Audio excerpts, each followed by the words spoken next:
Noong 2009, sumabay tayo sa mga researchers sa kanilang pag-survey ng mga humpback whales dito sa Camiguin Norte. Galing!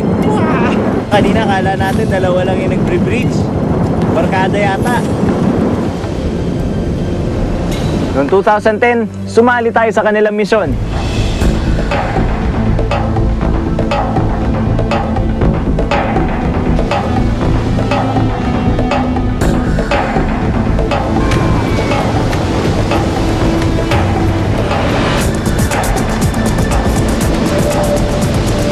Ngayon 2011, Samahan ninyo kaming maranasan ng saya at pagsubok sa pag-aaral sa mga balyena sa dagat, umulat umaraw man sa isla ng Camiguin Norte.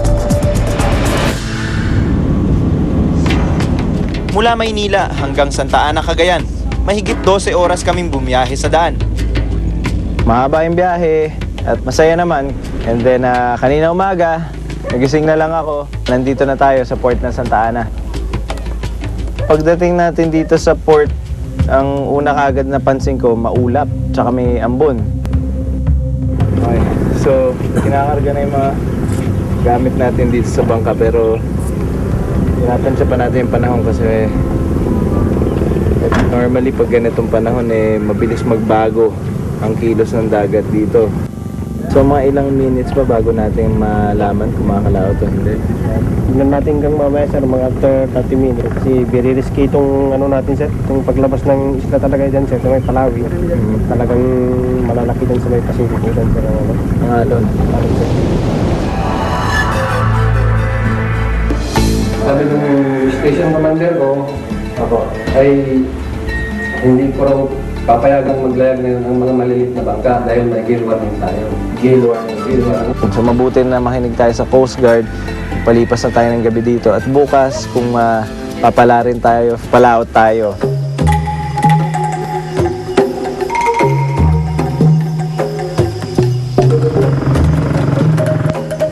So sakto, nung pagdating natin doon sa port na Santa Ana, natsyempohan natin yung tinatawag na supermoon, yung pagkalaki-laking buwan, na the last time yata nangyari was 18 years ago. Sabi nila yun daw yung pinakamalaking manifestation ng full moon. At sabi ko, uy, good sign yan, abutan natin yung supermoon. Pwede na yan, makakalaot na tayo. And true enough naman, awa ng Diyos, napayagan tayo ng Coast Guard, pumalaot tayo, although medyo maalon pa rin.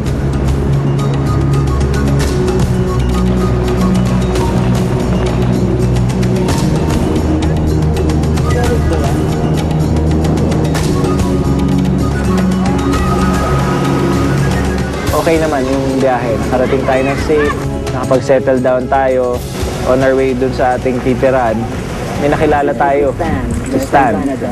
And it turns out na he's an expert sa mga bubuyog and he's here helping yung mga local communities para matuto sila ng sustainable way of farming honey. Alright, take it easy. Have a nice day, sir. Okay. Bye. See ya.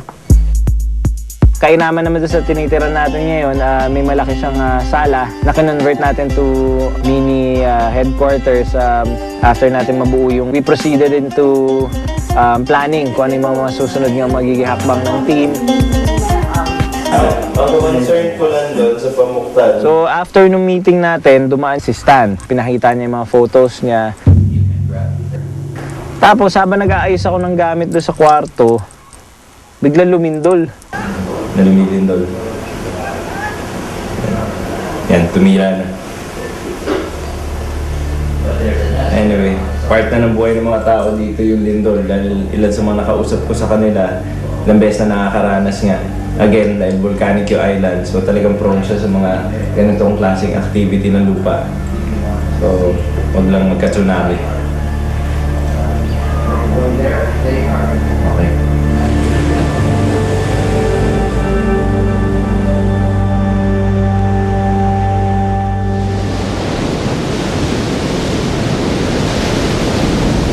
Pagputok ng liwanag, larga agad kami para maghanap ng balyena.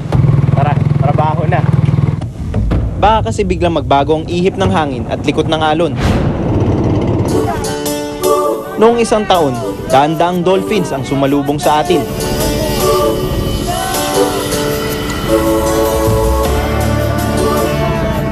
Palarin pa kaya tayo ngayon?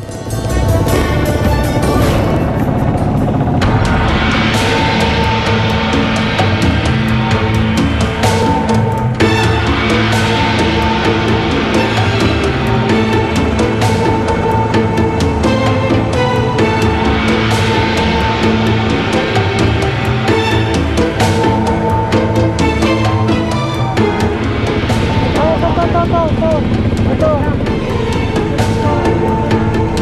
12 o'clock, 12 o'clock.